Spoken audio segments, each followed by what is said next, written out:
홍대 준비 인원 어치야. 번역해 볼까요? 호두에 넣은 홍대 준비. 응축해서 30분 안에 해보겠습니다. 이걸 해봐야 되겠다고 생각한 이유는 지난번에 수업 시간에도 얘기했던 것처럼 통번역대학원 통번역대학원 입시를 준비하는 분들이 학원을 찾아왔을 때 별도로 개별 상담을 하지 않는 이상 그냥 수업을 들으면서 조금씩 조금씩 입시라는 것에 대해 알아가시거나 아니면 처음에 통번역대학원 입시를 목표로 하고 오지 않아도 관심은 있는데 어디부터 알아보아야 될지 알기 힘들어요. 기껏해야 이제 인터넷을 전전하면서 찾은 정보들은 불완전하거나 잘못된 정보들도 많고 해서 뭐 입시와 관련해서 잘못된 정보를 갖고 시작해서 나중에 시간 낭비가 많은 경우가 있어요. 개별 상담을 요청해서 하다 보면 이제 제가 일일이 처음부터 설명을 드려야 될 부분들이 상당히 많은 것이, 통대 입시 설명회는 학원에서 하는 게 매년 초에 한 번밖에 안 하기 때문에, 그리고 사람들은 1월 달에 안 오니까, 아, 오실 때마다 새로 설명해야 되는 그런 번거로움도 있었고, 또 번거로운 걸 떠나서 여러분들이 사실 통매학원 입시하려고 하는데 모르고 하면은 시간 낭비가 많거든요. 비효율적이고. 그래서 이 기회로 한번 이렇게 같이 한 30분 이내로 짧게 얘기를 해보고, 어, 그리고 이제 앞으로도 처음 보시는 분들에게 이 영상을 소개해 드리려고 합니다. 자, 자료라고 만들었는데 오늘 아침에 만든 거예요. 이게 자료가 있죠, 여기. 그리고 지금 줌으로 들으시는 분들은 거기 채팅창에 올려놨으니까 그거를 보시면서 보시면 됩니다. 쭉 한번 나열해서 볼 건데, 이 자료가 제가 기본적으로 상담을 하면서 그간 경험으로 미루어서 어, 네, 큰 틀만 그려놓은 거예요. 네. 그래서 이제 그거 쭉 따라서 보시면 되는데 이것만 봐가지고는 이제 오해하기 쉽기 때문에 사실 이 문서를 공개라기보다는 보여드리기가 좀 그런데 생각나는 대로 적은 거예요. 얘기하다 조금 달라질 수 있습니다. 먼저 음, 통번역대학원 입시 준비를 위한 간단한 이제 강좌이지 영어 공부법 강좌가 아니에요. 그러니까 영어 공부법에 관해서는 얘기를 안 할 거예요, 거의. 그리고 홍대 입시 전략이다 이러면 되게 막 거창해 보이는데 거창할 거 없거든요. 이제 첫 줄에 뭐라고 썼나 보세요. 영어 잘하고 한국어 잘하면 전략이 필요 없음. 학원도 필요 없음. 학원 안 다니고 통번역대학원, 외대나 이대 통번역대학원 들어가는 분들이 꽤 있습니다. 대략은 제가 정확한 수치는 당연히 알 수 없지만 한 20% 정도는 한 번도 가본 적도 없는 사람들이에요. 그냥 정보도 없이 갔다가 띡 붙어버리는 사람도 있어요. 그냥 그 사람들은 그냥 영어 잘하고 한국어 잘하면 돼. 잘하는 사람들이에요. 근데 학원을 찾고 여러분들이 정보를 찾아봤다는 얘기는 본인이 그 부류는 아니라고 생각하시는 거예요. 혹은 매우 잘하는 실력을 가지고 있음에도 불구하고 전혀 아무것도 모르고 있는 상태에서 학원의 도움을 받을 수 있으니까 한두 자리라도 나오는 분들이 있습니다. 근데 제가 말씀드린 여기 전략이라고 하는 것은 어떤 언어적인 측면에서 나 어떤 입시에서 요구하는 스킬들을 익히는데 도움이 필요한 분들에 한해서 이야기하는 거예요. 그러니까 전략이라고 해서 어떤 하나의 방법이 딱 있어가지고 그것만 따라야 된다 이런 건 존재하지 않습니다. 또 하나는 뒤에다가도 얘기를 하겠지만 여러분들이 처한 상황이나 과거의 경험 이거 아미노스 사인인데 이게 떨어지지? 놔주세요. 네. 뭐 얘기하고 있었죠? 여러분들이 현재 처한 상황이나 이제 어학적 능력 그리고 과거 했던 경험들이 다 천차만별이잖아요. 그러니까 누가 무엇을 해야 한다라는 것에 있어서도 천편일적인 답변이 존재할 수가 없습니다. 예를 들어서 어떤 사람이 무슨 공부를 하고 뭘 한 다음에 뭐를 해서 통번역대학원에 들어갔다라는 것이 여러분들에게는 적용되지 않을 수도 있단 말이죠. 그러니까 그 점을 염두에 두시고 생각하셔야 돼요. 그래서 그런 것까지 고려해서 간단하게 그림을 그려볼게요. 그 다음에 뭐라고 썼나 볼까요? 통번역대학원 입시, 통번역사가 되기 위해 영어를 잘해야 한다. 이거는 꼭 항상 제가 시작할 때 말씀드리는 건데, 제 수업을 좀 오래 들어본 분들은 맨날 들었던 얘기일 거예요. 통번역대학원 입학을 하려고 하는 이유는 통번역사가 되기 위함이죠. 그죠? 근데 통번역사가 되기 위해 통번역대학원에 들어가는 것은 숏컷으로 들어가는 것이지 유일한 방법이어서가 아닙니다. 통번역대학원을 졸업하지 않아도 통번역사를 충분히 일할 수 있어요. 근데 문제가 있는데 진입장벽을 처음에 넘기가 힘듭니다. 내가 통번역을 할 수 있는 능력을 갖췄다라는 것을 보여주는 가장 좋은 라이센스 역할을 하는 것이 통번역대학원 졸업장이기 때문에 우리나라에선 70년대, 79년도에 처음 생긴 한국 통번역대학원을 필두로 그 이후에 통번역대학원들이 마치 자격증 역할을 하게 된 거예요. 국가 공인 자격증이 없기 때문에 그걸 보여줄 수 있는 가장 좋은 수단입니다. 근데 그 전에도 우연한 기회로 통번역이라는 일을 했다가 주변에서 클라이언트들이 늘어가지고 5년, 10년 지나면서 자기 고객들이 늘어 통번역사로 활동하는 사람이 충분히 있고 그분들 중에서도 매우 뛰어난 능력을 가진 분들이 있어요. 그리고 시장에서 만나보면 대부분은 통번역대학원 출신이지만 아닌 분들도 있습니다. 그래서 결국 통번역대학원에 들어가는 이유는 통번역사가 되기 위함이에요. 그런데 여기 또 문제가 발생합니다.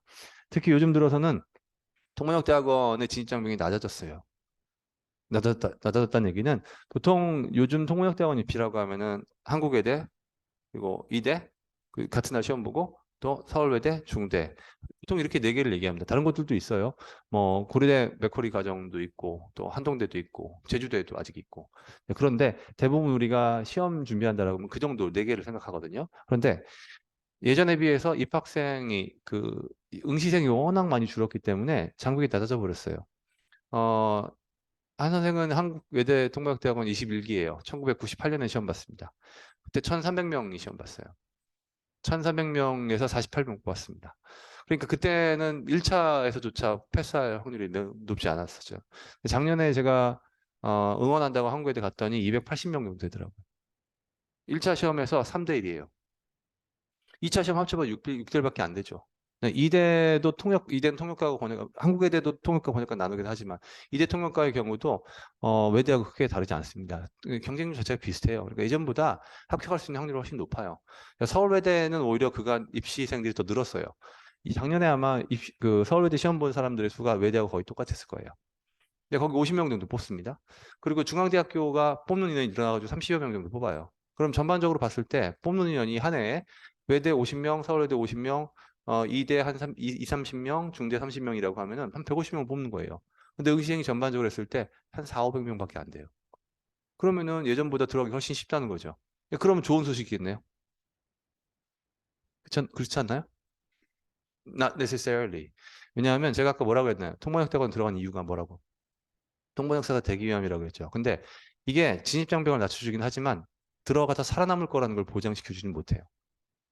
그게 문제예요. 들어가기 쉬워진 만큼 졸업했는데도 불구하고 시장에서 살아남을 만한 실력을 갖추지 못한 사람들이 통번역대학원에 들어가고 졸업을 해버린다는 거예요. 예, 그럼 졸업하고 나서 실제로 통번역을 내가 돈 받고 프로 통번역사가 돼가지고 했는데 내 서비스에 만족 못하는 사람이 생겨요. 근데 그게 한 번이면 괜찮아. 왜냐하면 어디나 진상들은 있거든요. 내가 열심히 했는데도 불구하고 트집 잡는 사람도 있어요. 한생도 트집 2번이나 잡혀가지고 돈 띈 적이 있습니다. 30대. 너무 억울했어요. 그리고 이유도 얘기 안 해줬어. 너무 화나. 그런 일들이 비일비재합니다. 근데 그거와 별개로 나도 스스로의 퍼포먼스에 만족하지 못하고 클라이언트도 불만이 많고 불만이 계속 터져 나온다면 이건 근본적으로 내 실력의 문제인 거죠. 이래서 중간에 그만두는 사람들이 꽤 있습니다. 이건 문제인 거예요. 근데 그분들에 대해서 여러분 들어보나요? 못 들어보죠. 왜 못 들어볼까요?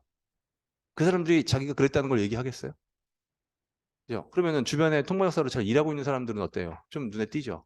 안 하는 분들 띄지 않아요. 그러니까 모를 뿐이에요.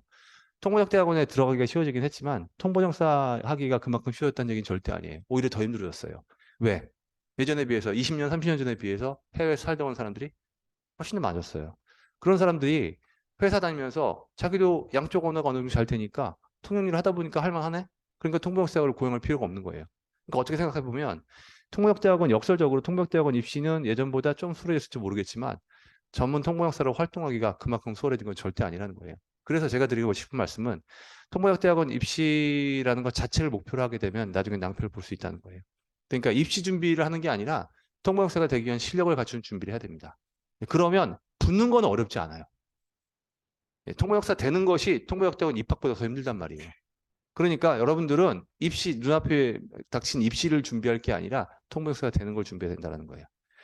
자, 거기까지 얘기를 하겠습니다. 밑에 보세요. 자, 이제 통번역대학원 입시에서는 한국외대하고 서울외대 같은 경우는 이제 쓰기가 있죠. 그런데 쓰기가 있는 학교가 두 개이지만 통역과의 경우에요. 다른 건 다 똑같아요. 한국어를 영어로, 영어를 한국어로 바꿔로 말하는 거예요. 그냥 결국에는 통번역대학원 입시는 말입니다, 말. 네, 쓰기 얘기는 제가 별도로 드릴게요. 그리고 서울외대 같은 경우는 올해 시험부터 쓰기가 없어질 수 있어요. 네, 이건 이제 그 학교에서 지금 논의 중이라고 합니다. 서울외대의 경우에는. 네, 그렇게 만약에 없어지게 되면은 쓰기가 있는 학교는 한국외대밖에 없게 되는 거죠. 아마 한국외대는 앞으로도 계속 있을 거예요. 1차 시험에 꼭 있습니다. 그러니까 남자분들은 대안이 없죠. 네, 쓰기 연습 꼭 하셔야 되는 겁니다. 근데 이제 전반적으로 결국에는 그래도 한국외대도 2차 가가지고 말해야 된단 말이에요. 그래서 결국 통번역대학원 입시는 말이에요, 말. 한국어를 영어로, 영어를 한국어로 바꾼다. 근데 그걸 지금 나눠서 설명해 볼게요. 문제는 영안이나 한영이나 시험 범위가 따로 없다는 거예요.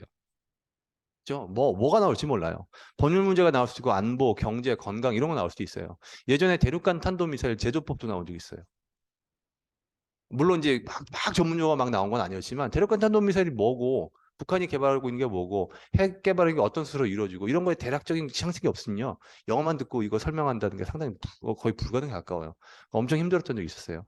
근데 그것뿐이겠어요. 철학 얘기도 나온 적이 있었지. 이거 얘기했을 거예요. 이대에서 예전에 철학 무슨 책, 그 서문 나온 적이 있어요. 철학책 서문이 나왔다고요. 한마디도 못하는 사람이 절반이 넘는다고 했어요. 네. 물론 그건 극단적인 예죠. 어떤 해에는 뭐 상대적으로 너무 쉬워서 변별력이 떨어졌다 이런 말들이 있긴 해요. 근데 그게 무슨 얘기냐면 뭐가 나올지 모른다는 얘기예요. 뭐가 나올지 모른다는 얘기는 전반적으로 대략적인 상식은 다 갖추고 있어야 된다는 건데 그 상식을 그냥 한국말로 갖추는 것도 어려운데 영어로 갖춰야 된다는 거죠. 그러니까 그게 어려운 거예요. 그래서 지금 그 밑에 뭐라고 써놔 보세요. 어휘, 배경지식, 구문, 이해력 등의 다방면에 걸친 노출이 필요하다.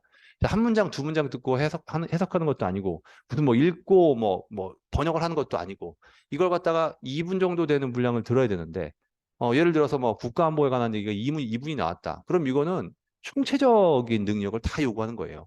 그것도 우리가 영화 보는 게 어려울까요? 이런 거 그냥 듣고 통역하는 게 어려울까요? 이게 훨씬 어렵죠. 영화는 그림이 있잖아. 그죠? 그리고 사람이 여러 명이 등장하고 표정에서 읽을 수 있는 게 있잖아요. 이건 아무것도 없어요. 엄청 힘든 거예요. 그래서 그리고 또 이해력, 어휘 배경 지식, 논리 분석력 이게 제대로 갖춰지지 않으면 되게 힘들어요. 영한이. 자, 2번 한영 시험 이것도 역시 시험 분명히 따로 없는데 이건 이제 모국어가 한국어인 사람에 한해서 여기 있는 분들 모국어 영어나 다른 언어 없으시죠? 예, 더 모국어 한국어이시죠? 모국어가 한국어인 대부분의 수험생들에게 있어서 이게 어려운 이유는 원어민이 일상에서 쓰는 말들을 최대한 그들처럼 구사해서 그걸로 표현해내는 능력을 보기 때문에 그래요. 이건 예전보다 더 심해졌어요. 저희 때보다 훨씬 심해졌습니다. 제가 시험을 봤던 1998년에 비해서 이런 부분에서 좀 더 까다롭게 보는 것 같아요. 그러니까 요즘에 그런 말들 많이 해요. 통번역 대학원에서 해외파를 선호한다. 사실 그거는 해외파가 아닌 자의 비겁한 변명입니다. 해외파를 선호한다고 말하면 안 되고요. 영어를 영어처럼 하는 사람을 선호한다라고 말해야 됩니다. 사실 통번역 대학원 교수님들 입장에서 당연히 그런 사람 뽑는 게 편하지 않겠어요? 그죠? 그런데 이 부분을 극복하기가 어려워가지고 많은 분들이 한국에서 주로 영어 교육을 받았던 분들의 경우에 이 부분을 극복을 못해요. 근데 생각해 보세요. 상대적으로 1번 부분이 2번 부분도 쉬운 건 아니지만 1번 부분은 그래도 하면 어느 정도 효과가 드러난다는 느낌이 보이는데 2번은 잘 안 드러나요. 근데 뒤에서 얘기하겠지만 안 드러나는 이유가 있어요. 그거 뭘 것 같나요? 2번은 나는 열심히 하는 것 같은데 안 드러나. 그 이유가 뭘까요? 많이 안 해봐서가 아니라 아니 안 해서예요. 안 해서라고요. 무슨 말이냐면 그 필요에 대한 인지가 없거나 아니면 방법은 알지만 귀찮아요. 귀찮다기보다는 하다 보면 맨날 1번만 해요. 이코노미스트 읽는 연습은 하거든요. 하기 쉽고. 근데 여러분 중얼거리기 하시나요, 매일? 하루에 20분씩 하세요, 30분씩? 영어로 원어민들이 말하는 그 쉬운 영어로 영어를 구사하는 연습을 제대로 꾸준히 하는 사람이 별로 없어요. 2번 안 하기 때문에 안 되는 거예요. 이건 변함없는 진리입니다. 자, 그럼 1번, 2번을 제가 나눈 이유는 준비 방법을 얘기해서 그래요. 다음에 뭐라고 썼냐 보세요. 1번 준비는 우리가 보통 신문, 잡지, 방송 매체 이용하는 거예요. 주로 이거 우리 학원 기준으로 어떤 반에 어디서 하나요? AD 수업에서 하죠. 네, AD 수업에서 하는 거예요, 주로. 그래서 AD 수업을 감당할 수만 있다면 AD 수업을 여러분이 꾸준히 요구하는 대로만 하면 대부분 영한 준비는 돼요. 이거 꾸준히만 하면. 왜냐하면 이게 첫 달, 두 번째, 세 번째 달인 분들 처음에 뭐가 제일 힘들던가요? AD 올라오신 분들. 그러니까 따라하기가 힘든 측면이 뭐 때문에 따라하기가 힘든 것 같아요? 딕테이션이 에서보다 훨씬 빨라. 말이 길고 또 단어 몰라. 왜 단어 모른다는 게 무슨 얘기일 것 같아요? 그러니까 그 단어들이 나올 만한 상황을 영어로 접해본 적이 적다는 얘기예요. 그러니까 예를 들어서 매일매일 영자 신문을 뭐 커버 투 커버로 다 본다 그러면 맨날 나오는 얘기니까 익숙하겠지만 사실 우리나라 말로도 국제 신문 안 보는데 국제 부분 안 보는데 영어로 볼 게 있겠냐는 거예요. 어휘가 부족하다는 얘기는 그냥 어휘력이 부족하다는 얘기가 아니라 그런 다방면에 걸친 노출 자체가 없었다는 뜻이에요. 그러니까 이 1번 준비가 그런 측면에서 어려울 수 있어요. 근데 그래서 이제 그 1번 주민 사실 AD를 감당할 수만 있으면 AD류 공부를 하거나 AD 공부를 해가면서 아 이런 식으로 하는구나라고 생각이 든다면 혼자 할 수 있으면 혼자 그렇게 하시면 돼요. 2번 준비 이게 어려워요. 원어민이 흔히 쓰는 표현들을 익히고 그들이 떠올리는 방식으로 말을 떠올려 순발력 있게 구사할 수 있도록 영어 기초가 된 토대를 마련한다. 이게 참 애매한 일인데요. 이게 토대가 되는 그 이제 어떤 영어식 마인드를 가져간다는 거예요. 근데 여기서 이 소위 어렸을 때 단 몇 년이라도 영어권 국가에서 살면서 거기서 초등학교 다녔던 친구들을 우리가 따라잡기 힘든 데가 이런 데 있어요. 이게 신문은 그냥 열심히 읽으면 파악해가지고 하면은 속도가 조금씩 빨라지거든요. 속도 빨라져 읽는 속도가. 네, 그런데 이 애들의 이런 순발력은 이게 그렇게 한다고 빨라지는 게 아니거든요. 이거는 그 수많은 원어민들의 말들을 그냥 막 들으면서 나도 언제부턴가 걔들처럼 말하고 있게 돼야 돼요. 근데 그게 어릴수록 잘 된단 말이야. 근데 여기 있는 분들 10대는 없잖아요. 그렇죠? 그러니까 이게 성인이 어느 정도 나이가 지나면 이게 어지간한 시간을 투자해서 이게 바로 바뀌지 않기 때문에가 첫 번째 문제고 두 번째는 공부의 초점이 대부분 다 여기에 맞춰지지 않아요. 여기에 그 지금 여기 특히나 원어민들이 쓰는 표현 방식들을 익히는 거 요거는 그나마 좀 더 잘할 수 있는데 두 번째 거 원어민들의 사고를 체험한 이게 공부로 되는 게 아니거든요. 경험으로 돼야 돼. 그런데 요 부분에 초점을 맞춘 반이 한영민 학원에서 어딜까요? SO에 SO. 그래서 이제 여러분이 이런 분들이 있어요. AD 수업을 감당하고 단어들도 다 되고 그런데 사실 정작 영어로 써는 거 보면은 문법도 안 틀리는데 요 얘기부터 해야 되는데 요 얘기부터 해. 써놓은 걸 보면요. 그러니까 이게 딱히 문법으로 틀렸다고 지적하기는 어려운데 이렇게는 안 쓸 것 같은 경우가 많아요. 그런데 이거 공부하려면은 이코노미스 갖고 하면 안 되거든. 왜냐하면 이코노미스 갖고 하려면요. 내용 이해하는데 급급하느라고 얘네들이 이거부터 얘기한다. 이런 거에 대한 고민할 여력이 없어요. 그러니까 정말 한 미국 초등학교 한 1, 2학년 애들, 2, 3학년 애들이 영어 사용하는 구사하는 정도의 언어를 내가 익숙하게 구사해서 얘들처럼 애초에 떠올리는 연습을 해야 되는 거예요. 근데 제 경험상 저도 역시 이게 준비가 잘 덜 된 상태에서 통번역대가 들어갔어 나는.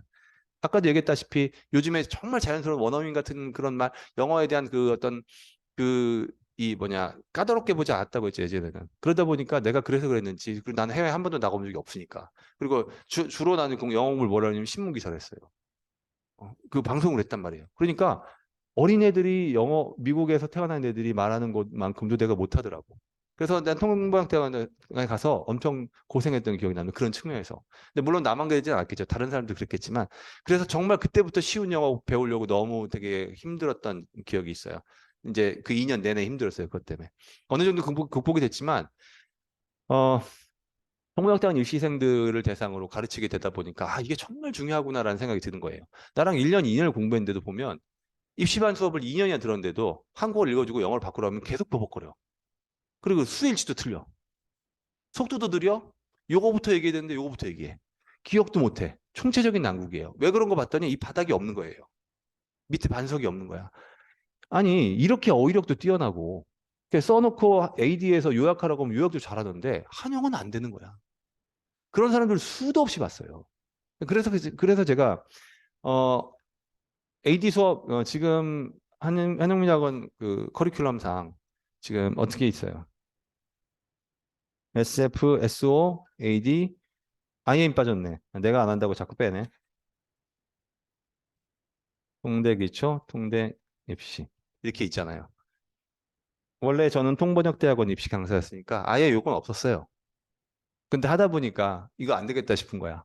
통역대학원 가려고 하는데 너 영어가 안 되는 거야. 그래서 이름 없는 강의라는 걸 만들었다고 했죠. 근데 그 이름 없는 강의라는 게 요 네 개 중에 뭐였을까요? 처음에 만든 게 AD였어요. 예. AD를 만들어서 하다 보니까 이상하네. 이 사람들 AD는 좀 하는 것 같은데 왜 그렇게 말을 못하지? 안 되겠다. 싶어서 뭘 만들었어요? SO를 만든 거예요. 그래서 내가 그렇게 고생했었던 정말 쉬운 영어지만 얘들은 왜 이렇게 쓰는지, 그리고 하다못해 고하고 컴도 구분을 못 하는데, 아니 우리 가다 오다로 이렇게 외워가지고 어떻게 통역해서 쓰냐는 말이죠. 그리고 더 중요한 것은 연습할 기회가 없어. 연습이란 말은 다 하다못해 미국에서 초등학교 3년 4년만 다녀도 와가지고 조금만 훈련하게 되면 진짜 원어민 같이 말하는데, 학원 다니면서 하루 종일 매달리고 2년 동안 있어도 이 사람은 그게 안 바뀌는 거예요. 자, 안 되겠다 싶어서 수준을 확 끄집어 내려가지고 미국 초딩들이 쓰는 말을 배워보자 라고 만든 게 SO예요. 그래서 저는 지금 제가 이 오랜 기간 동안 강사 생활하면서 제일 자랑스러운 수어를 꼽으라면 SO입니다. 그리고 내가 누군가에게 강의를 내가 이제 소개한다고 하면 SO부터 하라고, 무조건 SO부터 하라고 할 것 같아요. 제가 아는 사람이 있어요. 영어 강사예요. 근데 이제 되게 자기 강의에 대한 자부심이 높아요. 뭐 당연히 그래야 되죠. 그게 나쁜 일은 아니잖아요. 근데 이분은 이 수업을 진행하면서 날 찾아오는 누구라도 내 이 제일 기초반부터 듣게 해요. 나는 어느 측면에서 보면 나는 그만한 배포가 없었지 않나라는 생각이 들 정도로 SO의 중요성은 정말 아무리 강조해도 지나치지 않아요. 그리고 이게 그냥 단순히 저의 욕심이 아니라 SO를 정말 열심히 하라는 대로 열심히 하는 사람은요, 정말 이 사람들이 제가 아까 얘기했던 그런 기본 틀이 마련되는 걸 봐요. 근데 이게 참 통번역대학원 들어가는 게 단순히 목표가 아니라 나중에 또 여러분들이 통번역사로서 활동하는 게 문제잖아요. 근데 그 활동할 때 이 반석에 해당하는 영어 기본 틀에 대한 좀 체험적 틀이 좀 부족하게 되면요, 이것 때문에 계속 힘들어요. 활동하기 힘들다는 거예요. 그래서 지금 2번 준비를 그렇게 강조하려고 하는 겁니다. 자, 그리고 나서 그러니까 2번이 SO가 중심이고 1번이 AD가 중심이라고 보면 돼요. 3번은 뭐예요, 그러면? 이게 통대 기초반, 통대 입시반이 되는 거예요. 오케이, 그러면 어떻게 이제 이때 문제가 있어. 그 밑에 써놨어요. 1, 2번이 제대로 되어 있지 않은 상황에서는 3번 연습의 효율성이 극도로 떨어진다는 거예요. 당연하지 않겠어요? 그러니까 이제 여러분들이 토익 850점 맞았어. 야, 나도 이제 영어를 좀 하나 해. 통번역대학원에 가야지. 그래서 타타타타 쳤어. 딱 나오네? 그럼 그래. 근데 나 통번역대학원 준비는 처음이니까 통대 기초반을 가야겠다. 우리 학원이 아니더라도 통역 기초, 통역 입문 이런 반들이 있을 거 아닙니까? 그럼 가겠다. 딱 들어가는 거지, 이제. 만약에 이걸 감당할 수 있으면 괜찮아요. 실제 실력이 있으면 괜찮은데 대부분의 사람들은 1번, 2번 준비가 안 된 상태거든요. 일반인 기준으로 1번, 2번이 한국에서 태어나서 한국에서 공부한 사람이 돼 있을 리가 없어요. 안 돼 있다고요. 그죠? 근데 통역하러 갔어. 그럼 되겠냐고. 아무리 연습해도 효율성이 극도로 떨어지므로 1년을 다녀도 생각했던 것만큼 안 늘게 하겠습니까만, 생각했던 것보다 효율성이 너무나 떨어지는 거예요. 1, 2번이 안 되니까. 제가 왜 이걸 만들었는지 좀 전에 얘기했잖아요. 처음에 그렇게 통대 막 입시반, 기초반 해가지고 통대, 이게 AD 그 이름왕강에 나오기 전에 이름이 왕기초반도 있었어요. 기초반도 아니고 왕기초반. 근데 왕기초반이 나름대로 사람이 많았어요, 그때. 근데 많은 이유가 뭐였냐면 사람들이 들어보니까 자기는 그래도 왕기초로 갈까 다 느낀 거예요. 나중에 잠깐 한 2달인가 무슨 반도 있었냐면 생기초 반도 있었어요. 이건 아니다 싶은 거야. 생기초인데 생기초인데 이코노미스트 갖고 해. 그래서 안 되겠다 싶어서 통대를 빼버린 거예요. 자, 1, 2번이 안 돼 있는데 3번은 의미 없어요. 2번이 제대로 있지 않는 상황에서 1번의 연습 효율성이 극도로 떨어지고. 그러니까 지금 전반적으로 구문에 대한 이해가 이런 게, 그러니까 피상적으로 수동적으로 돼 있는 사람, 그러니까 분석하고 문장 부분 끊고 문법 파악하고 이런 건 잘 되는데, 실질적으로 영어 원어민들이 가지고 있는 그런 식의 어떤 구사 능력, 아주 키운 단어들만 가지고도 정말 자연스럽게 영어 원어민이 말하는 것처럼, 영어 원어민이 아주 어린아이들이 말하는 것처럼 정도의 구사 능력이 없다면 이번 공부하기 되게 힘들어요. 그리고 게다가 공부는 했지만 막 뛰어난 막 문법 실력 이런 걸 또 가진 건 아니야. 네, 이러면은 1번 준비는 의미가 없어요. 그러니까 쉽게 얘기하면 너무 어려운 거야. 그러니까 하루 종일 공부하는데 단어 정리하는데 80개씩 정리해. 그런 분들이 있었어요. 그리고 뭐 리딩 예습하는데 3시간 걸려. 복습하니까 밤 12시야. 낼 거 못해. 막 여기 막 입술 부르트고. 근데 안타깝게 그렇게 해서라도 그게 효과가 있는 거면 다행이지. 근데 효과가 없어요. 혹은 당연히 있겠지. 누구 수업인데 효과가 없겠어요. 너무 제한적이었어요. 큰 의미가 없어요. 그러니까 결국에는 생각해 보세요. 그럼 제일 먼저 해야 될 게 뭘 것 같나요? 밑에 있나요? 따라서 자신의 현재 언어적 숙달도를 반드시 비교적 정확히 파악하고 그 수준에 맞는 학습 시간 안배가 있어야 된다. 이게 제일 중요한 거예요. 그러니까 자꾸 사람들이 착각하는 게 뭐냐면 무슨 대학원 입시하면 대학원에서 요구하는 입시 요강을 읽어보고 그거에 따라 공부하기 이렇지가 않다니까. 이건 언어적 베이스가 너무나 중요하기 때문에 통역에 대한 준비를 논하기 전에 이거에 대한 정말 면밀한 분석이 있어야 돼요. 내 위치가 어느 정도인지를 생각해 봐야 된다는 거예요. 그러면 그럼 이제 밑에 보세요. 2번이 핵심적 노력이 되어야 하는 상황에선 숙달도 중하, 1번은 뒤로 미는 것이 현명함. 2번에 대부분 노력을 쏟아부은. 어, 펜, 펜을 샀으니까 펜으로 그려볼게. 아주 유치할 수 있습니다. 근데 유치한 게 이해가 제일 잘 되니까 아주 유치하게 그림을 그려볼게요.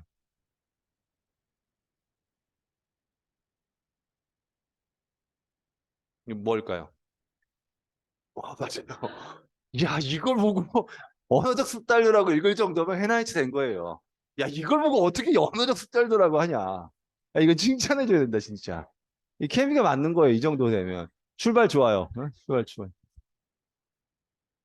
자, 그럼 요 선은 어떤 선일 것 같나요? 그러니까 높은 선인데, 그러니까 어떤 생각을 하고 이 선을 그은 것 같아요? 통대 입학 기준에서 봤을 때, 내가 봤을 때 이 정도 돼야지 통대에 가도 의미가 있고 졸업하고 통번역사로 성공할 가능성이 높다 이렇게 봤을 때 여기를 넘느냐 못 넘느냐를 한다면 한국외대 통번역대학원 기준으로 했을 때 이 사람들이 어디에 주로 모였냐면 이 점이 뭐예요? 합격생이에요. 여기 몰려 있는 사람들이에요.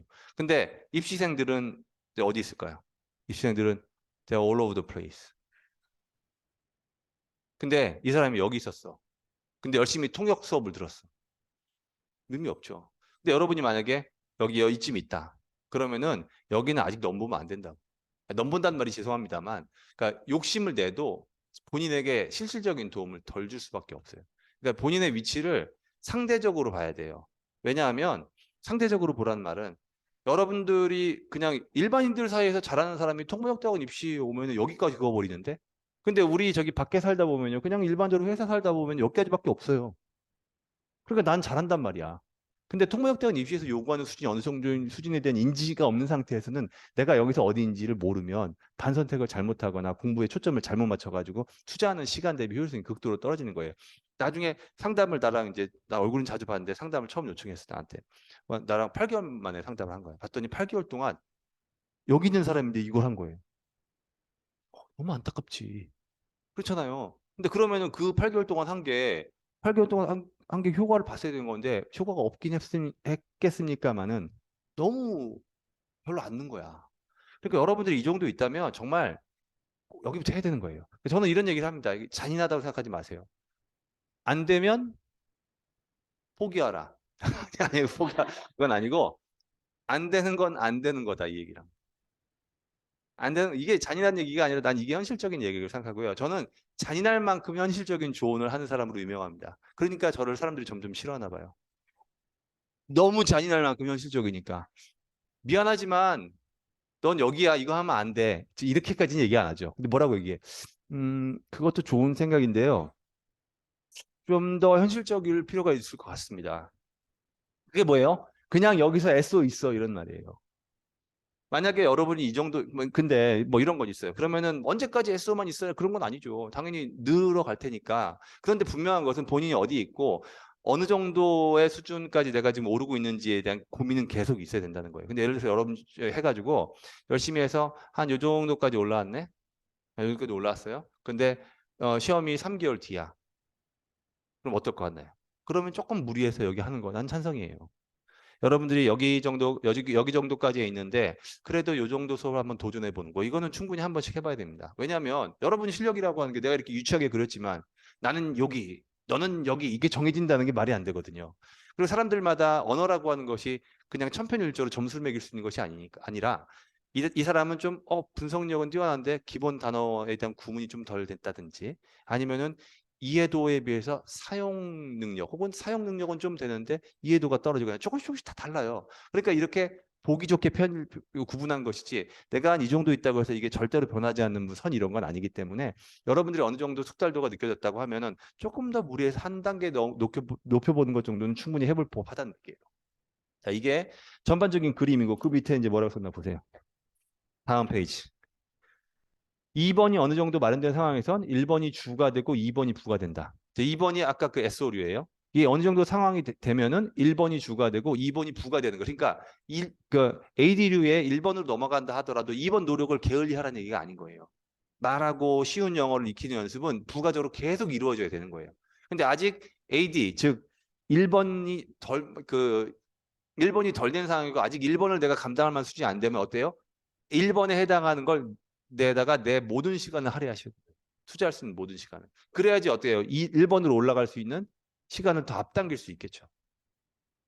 자, 그리고 1, 2번이 모두 어느 정도 돼 있는 상황에선 실제 영한 한영 연습을 통해 시간을 쏟아부으면서 1, 2번 연습 병행한다. 라는 말이에요. 그러니까 이제 AD도 어느 정도 해보니까 됐어 이제.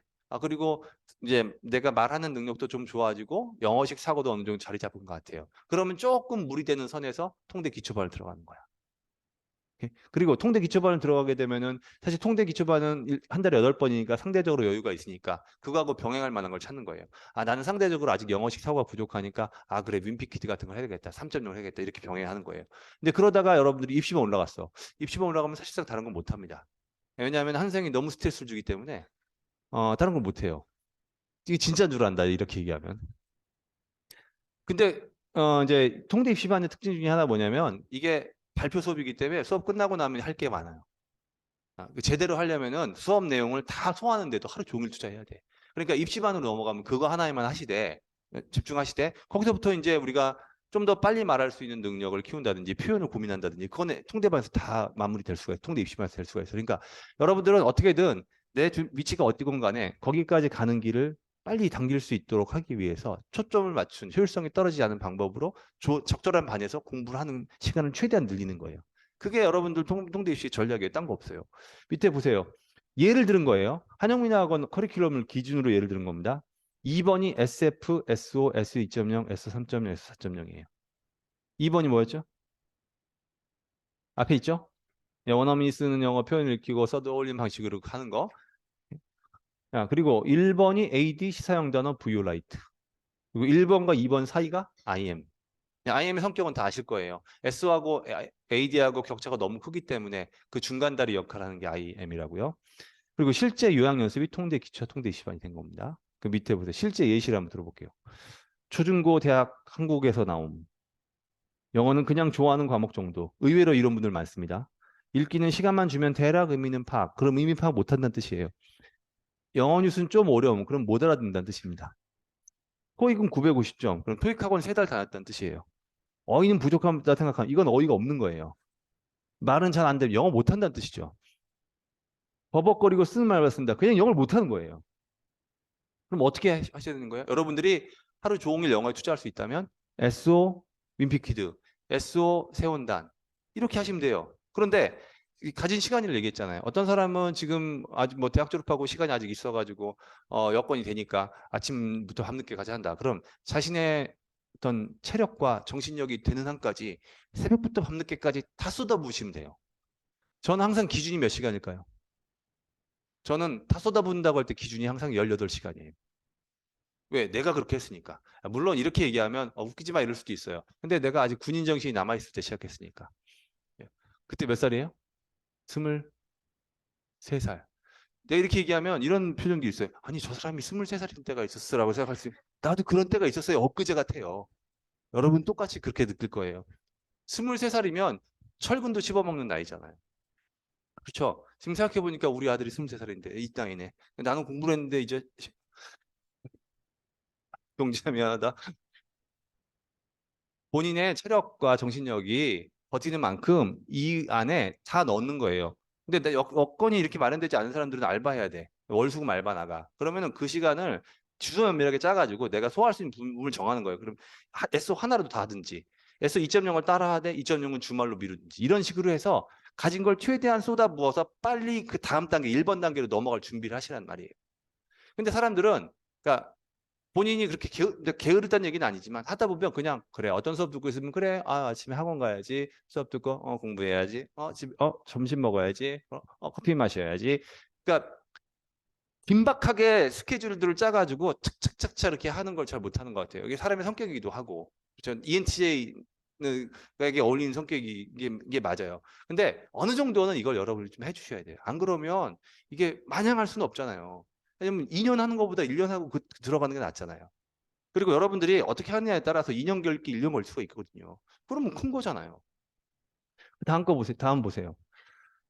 초중고 대학 한국에서 나온 어학연수 1년, 영어는 좋아해서 어렸을 때 영어 동영상을 많이 읽음, 영어에 쓴 생선 어휘들이 나올 때는 빼고는 대부분 이해된 듯한 말은 기초적인 것들은 수월하게 해내지만 주제가 생소하고 대부분이 여기에 속합니다. 여기 찾아오시는 대부분이. 그러면 이분은 IM 또는 AD. 그리고 여기다가 SO 2.0, 3.0, 4.0 이렇게 들어간 거. 여기서부터 뭘 넣었어요, 내가? 이필사라는 걸 넣었어요. 이필사는 어디서 설명하고 있나요?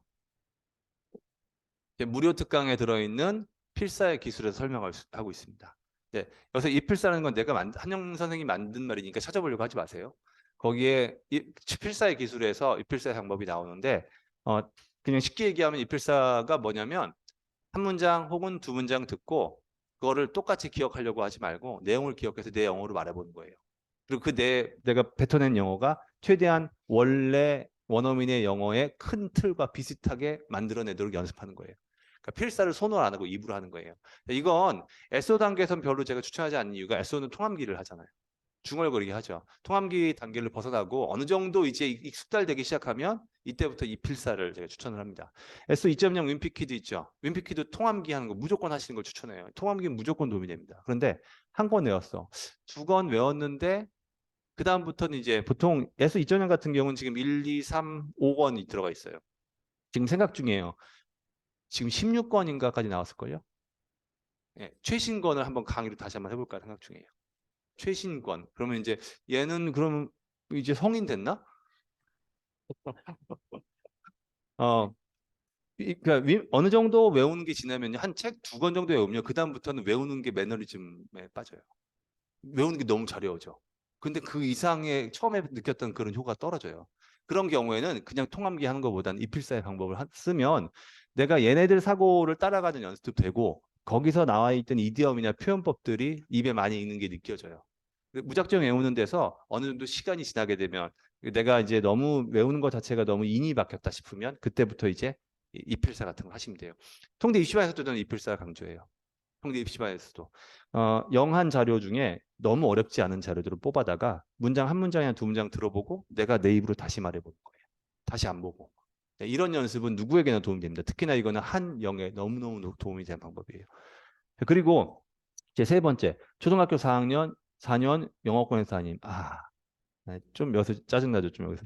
짜증이 아니라 네, 한 번도 살아본 적이 없는 사람들에게는 이들의 능력이 너무 부러워요. 한국에서는 따로 영어 공부하지 않으면 뭐 할 필요가 있었겠나? 영어로 글을 읽거나 신문을 읽는 것은 거의 하지 않음. 자, 이분들도 아주 많지는 않지만요. 이분들도 꽤 됩니다. 예, 이런 분들은 제가 이렇게 오는 대부분 이제 배치고서 보면 딱 알거든요. 뒤에 소개하기 전에 초등학교 미국이군 딱 나와요. 그럼 AD하고 S3.0, 4.0 합니다. 이분들의 경우에는 기본적인 틀을 갖고 있어요. 그러니까 이게 엄청난 플러스예요. 정말 상상할 수 없을 만큼 플러스예요. 그래서 만약에 정말 해외 한 번도 나가보지 않았는데 진짜 그냥 국내에서만 살아서 비행기도 안 타봤어. 근데 한국 외대 갔어요. 그리고 이 사람은 초등학교를 미국에서 나왔어. 그러면 물론 나름대로의 인생에서의 고초는 다 성격이 다르니까 고생하고 사셨겠지만 최소한 통번역대학원 입시 자체에 들인 고생으로 보면은요. 국내에서 공부한 사람은 에 비해 이 사람은 정말 아무것도 안 한 거예요. 이 사람을 비하하려는 의도가 있는 게 아니라 그만큼 그렇게 이 사람이 갖춘 그 언어적 틀을 나중에 성인이 되어가지고 갖추는 게 그만큼 어렵다는 거예요. 근데 그만큼 어렵다는 걸 인지를 해야지 할 거 아닙니까? 근데 그만큼 어렵다는 걸 잘 인지를 못하는 것인지 아니면 모른 채 하는 건지 모르겠어요.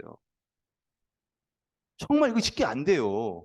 그러니까 같은 교실에 외국에 15년 살았던 제가 하는 거 나는 잘 안 되고 제 되잖아요. 같은 교실에 있어도 저처럼 안 돼요. 당연하지 한 거 아니겠어요? 같은 교실을 공유한다고 해서 얘처럼 되는 게 아니라고요. 자, 그래서 이런 경우에는 영어로 글을 읽거나 그 이제 AD 이런 거 하면서 이제 1번 준비를 하고 이필사하고 3.4점 이런 걸 최대한 많이 해가지고 준비를 시키는 거예요. 근데 만약에 이제 마지막이 있어요. 영어권과에서 어려서부터 성이 될 때까지 초중고교 졸업 및 대학 졸업. 한국어는 집에서 배우고 가족과 친구가 종종 한국어를 사용함. 모국어가 뭔 것 같나요? 영어. 어, 음, 이런 분들이 있어요. 흔치 않지만. 이분들은 그냥 홍대 입시반 와서 잘한다 잘한다 소리 듣고 가면 돼요. I'm sorry. 맨 마지막에 문장을 보겠습니다. 현실적 한계를 받아들여야 오히려 효과적인 입시 준비가 가능해진다는 사실을 항상 기억해야 합니다. 아무리 급하다고 시를, 아니, 속담 있잖아요. 급하다고 시를 바늘 허리에 묶어 사용할 수도 없다. 아니, 이 속담, 아니, 이 속담을 처음 들어보신다는 거예요. 급하다고 그렇게 할 수는 없는 거예요. 밑에 뭐라고 썼나 보세요, 또.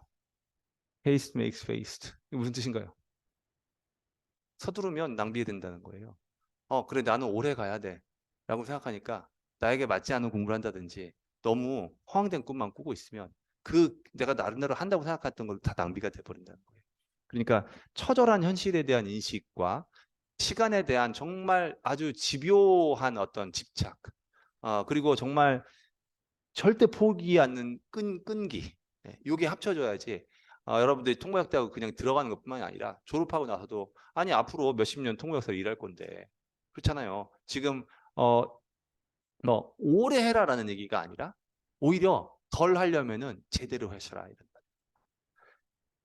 뭐 항상 했던 얘기들을 종합한 거라서 뭐 어찌 들으셨을지 모르겠지만 이제 상담 개인 개별 상담이 필요하다 생각하시면 요청하시고 물론 시간 많지 않아요 요즘에는. 뭐 나는 화요일하고 목요일 날 시간이 좀 있는 편인데 한두 분 정도밖에 시간이 안 나니까 그래서 이런 부분에서 나는 어떤 위치에 있습니까? 라든지 아니면 이런 나는 계획을 짜고 공부하고 있는데 내가 잘하고 있는 것이 있습니까? 뭐 이런 거 물어보러 오세요. 상담을 제가 꺼려하는 사람은 아닙니다. 오히려 너무 많아가지고 너무 힘들어요. 그리고 상담을 하고 나면 힘들기도 하지만 이제 나도 뿌듯해. 네, 그런 거 보면은 이제 강사가 천성인 것 같아요. 좀 몸이 힘들어서 그렇지. 그래서 그런 분들 상담 필요하면 찾아오시고, 어, 이제 이번 기회에 오늘 특강 들은 김에 내가 잘하고 있는지 시간도 한번 써보고, 주말은 잘 활용하고 있는지, 아침에 내가 이 시간에 일어나는 게 사실은 덜 일찍 일어날 수 있는데 게으름 피우고 있는 건 아닌지 이런 것도 한번 여러분이 생각해 보시면 좋겠습니다. 여기까지 하겠습니다. 수고하셨습니다.